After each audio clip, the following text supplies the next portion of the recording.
Saya itu alhamdulillah hafal silsilah ulama-ulama Banten, dari mulai tokoh yang paling atasnya sampai turunan muridnya, sampai nyambung kemudian yang bikin ormas sampai di Indonesia. Kita ambil satu aja. Kenal Syekh Nawawi Al-Bantani? Kenal di mana antum? Lahir baru kemarin kenal Syekh Nawawi. Alhamdulillah. Syekh Nawawi Al-Bantani dari Tanara. Saya ambil satu muridnya saja. Punya murid namanya Abuya Kiai Syekh Asnawi Caringin. Di Banten itu banyak kota Caringin. Tangerang ada Caringin tuh, Cisoka. Di situ ada Abuya Kiai Haji Yusuf bin Said. Di antara muridnya itu ada Abuya Uci Turtusi, Allah yarham alaih, dari Cilonggok. Ya, itu di antara gurunya itu Abuya Yusuf bin Said selain ayahnya, Abuya Ramli, Dimyati Ramli. Itu Kiai Asnawi di Caringin yang di Labuan. Berangkat kemudian ke Mekah, belajar dari Syekh Nawawi Al-Bantani gurunya. Itu juga bertemu dengan teman akrabnya dua. Yang dua ini kelak mendirikan dua ormas besar di Indonesia. Satu Syekh Muhammad Darwis, yang kemudian diganti namanya oleh gurunya menjadi Syekh Ahmad Dahlan. Pulang kemudian ke Nusantara mendirikan Jam'iyah Muhammadiyah 18 November 1912. Satu lagi Hadratus Syekh Kiai Haji Muhammad Hashim bin Asy'ari, yang kemudian pulang ke Nusantara mendirikan Jam'iyah Nahdlatul Ulama 31 Januari 1926. Pulang. Dan ternyata ketika dilihat semua keakraban ini nyambung di nasab. Nyambung, ada nasab guru, ada nasab asli ke atas. Dua-duanya nyambung. Kiai Haji Ahmad Dahlan bin Kiai Haji Abu Bakar bin Kiai Ilyas bin Kiai Sulaiman bin Demang Jurang Juru Kapindo bin Demang Jurang Juru Sapisan bin Kiai Grebek. Grebek 1, Grebek 2. Nah di Grebek 2 itu salah satunya kakek buyutnya Pak Erlangga, Pak. Naik ke atas, nyambung ke siapa? Ahmad Jumadil Kubra. Syekh Ahmad Jumadil Kubra itu sekarang masjidnya dan dorikhnya, peninggalannya itu ada di wilayah Semarang, mau arah ke arah Demak. Jadi kalau ada belok ke kiri itu sebelah kiri sebelum perempatan itu ada masjid warna hijau, kubahnya emas. Itu dorikhnya Syekh Ahmad Jumadil Kubra. Sebelum Universitas Sultan Agung itu ada tuh. Beliau keturunan siapa? Syekh Azmaskat. Ahmad kan keturunan siapa? Ali Zainal Abidin. Ali Zainal Abidin keturunan siapa? Al-Husain. Al-Husain siapa? Adiknya Al-Hasan.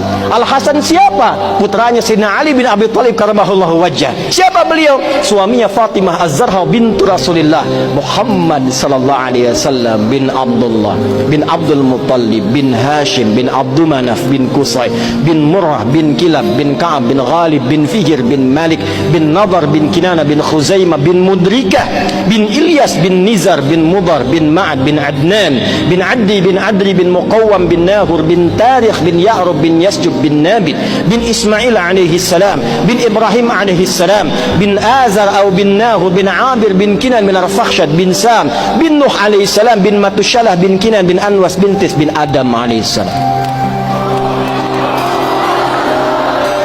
Sallu ala Nabi. Ulangi Pak Ketua DPRD.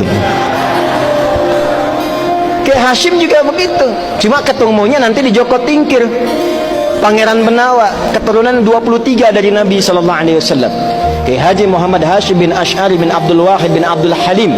Abdul Halim dikenal dengan Pangeran Benawa, nama bekennya dikenal dengan Joko Tingkir bin Abdul Aziz bin Abdul Rahman. Siapa itu beliau? Walid Raden Ainul Yakin. Siapa beliau? Anak dari Sunan Giri. Nyambungnya lagi ke atas seperti nasabnya Kiai Haji Ahmad Dahlan. Dua-duanya bersaudara. Dua-duanya bikin ormas. Dua-duanya punya teman akrab, Syekh Asnawi dari Caringin, Banten, menularkan murid-murid. Di antaranya ada yang di Tangerang juga. Di Ciputat ada Ustadz Mehmet. Jakarta Kiai Haji Ahmad Khatib.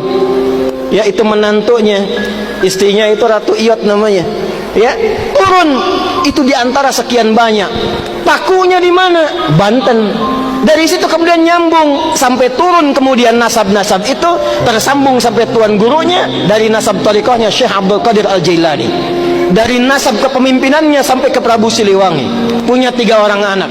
Abdullah Iman dikenal dengan Walang Sungsang, Syarifah Mudaim, kemudian satu lagi siapa? Raja Sengara. Syarifah Mudaim berangkat dengan kakaknya Abdullah Iman ke Mekah. Lalu bertemulah di situ dengan Syarif Abdullah. Syarifah Mudaim menikah dengan Syarif Abdullah, melahirkan Syarif Hidayatullah. Pulang kemudian ke daerahnya, bertemu dengan kakeknya Prabu Siliwangi, diberi daerah di Gunung Jati, dikenal dengan Sunan Gunung Jati. Punya anak-anak, anak pertama laki-laki Muhammad, anak perempuannya dinikahkan dengan Panglima Pasai, dikenal dengan Fathullah atau Faletehan.